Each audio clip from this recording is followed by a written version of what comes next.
he's not keeping him. Peace out. Like, good job, Tyson.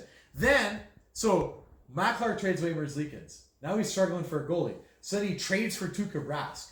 Tuukka Rask comes back, plays 2 games, gets lit up, retires. Now Matt Clark is looking for another goalie. Who does he go out? I think he has Matt Murray. Anyways, it's fascinating to watch. Then he trades Kopitar for Shen. Now, he lost that trade. Fairness, he needs a left winger.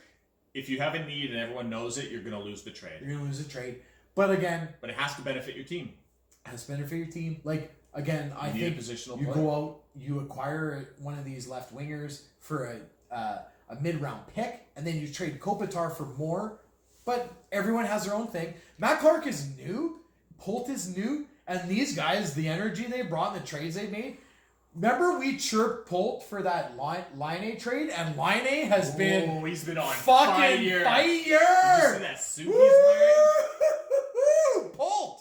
They have been sick. They have got star after Oh star. my God, Holt. Gaudreau. Oh. And Kaprizov. Yeah. Kreider. Pulte. One Polt. Polt. Goaltending garbage. I wasn't going to go there. Yeah, but the guy has... I love you, Polt. Offensive, I think, top 3 forwards, you Furious Polt. If his 2 guys aren't injured. Yeah, Stone and Pacioretty, big loss. That's tough. One rule you could implement in Try Hard Fantasy Hockey League. If you had one rule. If you win the Wilbury, you change your name for the next season.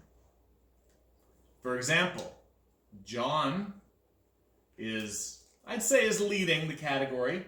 His team name next season is John Berry. All season. That's my rule change. John Berry. No choice. I kind of like it.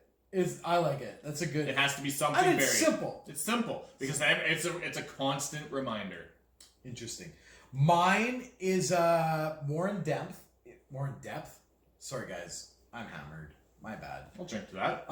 And I got the idea, again, from the Sodomizer and in his league. Last year, he pulled off this, slimy sleazeball trade for Vasilevsky. And I was like, hey, guys, I'm trading for Vasilevsky, but if I don't want to keep him, I'm going to trade it back to the guy for, whatever. It's cool guy. So, I've been thinking about it, and I think I would like to impose some sort of rental agreement for non-playoff teams. Now, I'll tell you this. These are the ideas. It's only 1 player per team. So, let's say Blair Arizona. He can only trade 1 player as a rental. Now, I'll give you an example. Let's say you have Kyle Connor for 5 years. Mm-hmm. And you don't want to trade him, but someone's willing to give you a first to rent him for the playoffs. Okay? And you say, I'm going to rent this guy, Kyle Connor, for a first and a second. And in the offseason, I'm trading him back for a 7th. And you need to stipulate that. You need to stipulate this that. Needs to be Everyone needs to know in the conditions. Yes. That this is part of the rental conditions. Right. Rental conditions. Yeah. Now, obviously, throughout the league, the commissioner, I would come up with a minimum. I think minimum is a first and a second, whatever. Whatever we come up with. But I think it adds, again, to more trades, right? So you can be a team like Blair, Bellis, Simon, Pugliarmi, all these guys, and you're like, well, I have keepers, but I want to keep them. But why don't I rent them to a guy for a first? For somebody who's trying to make and then I'm going to trade him back a 5th, and then it gives a bit. You and me, I might go, you know what? I'll take Pasternak for a first and a second, and you can trade him back for a 5th. And you go, I will trade you 2 firsts for Pasternak, and you can trade him back for an 8th. Right?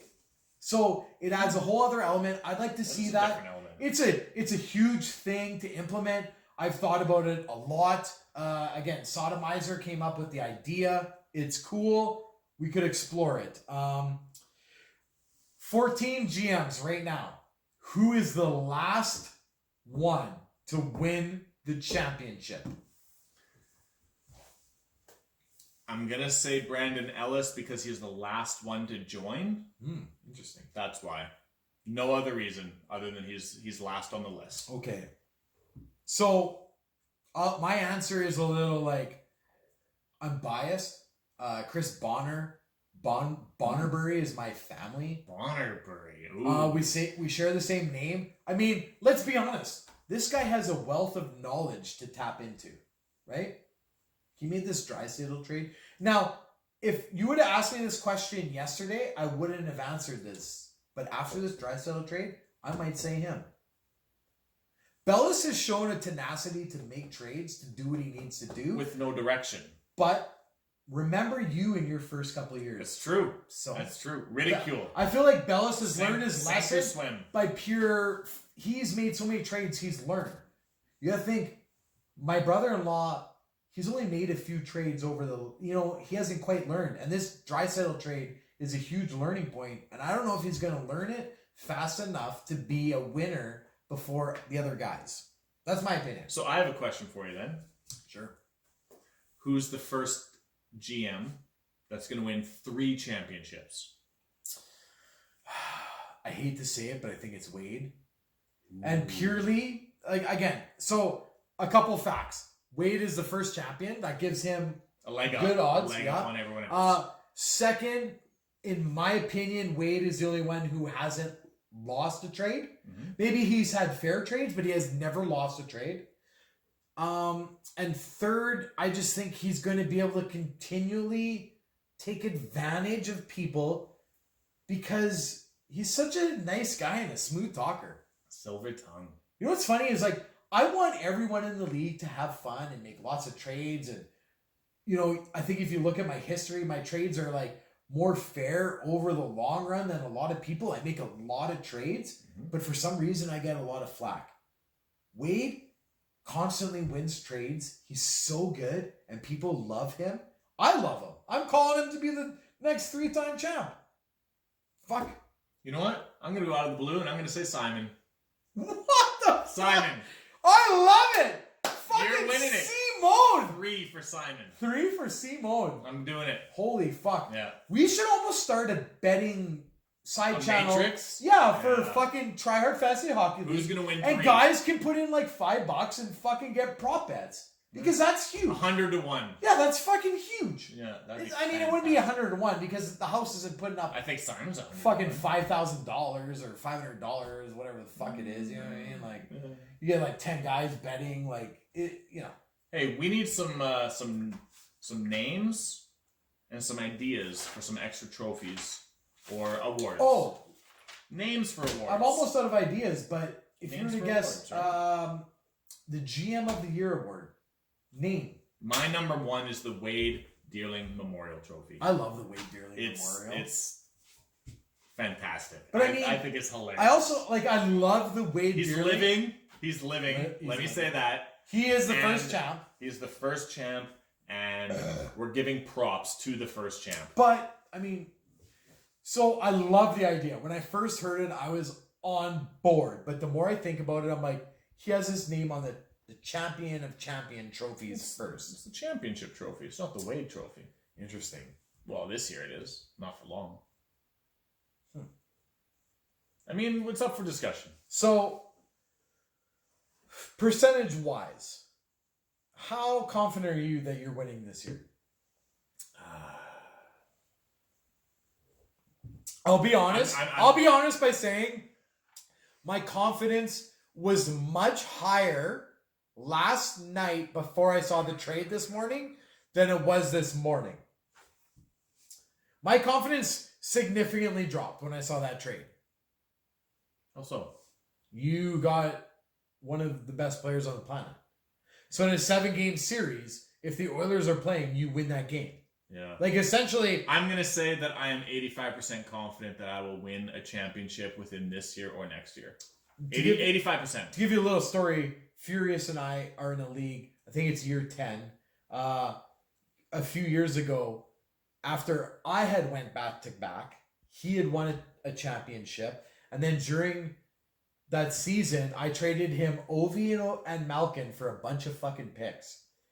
And when I made the trade, in the notes and fan tracks, I said, congratulations on going back-to-back. And there was 8 weeks left. Because I basically traded the trade, and people were pissed.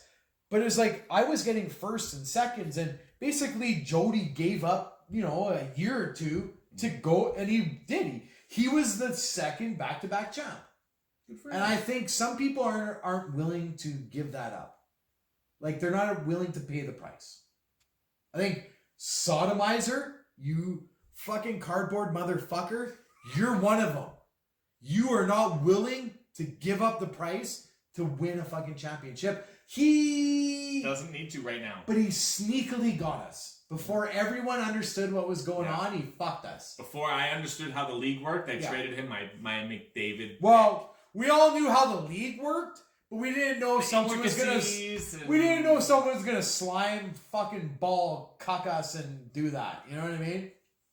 You know what I mean? Good job, Mike. I actually. I got a listen, soft spot for you. Mike's stick together. I also have a soft spot for Mike because I made the first trade with him, and then I fucking told everyone in the chat that this motherfucker is going for 2023 first round picks, and then Wade traded him, Jody traded him.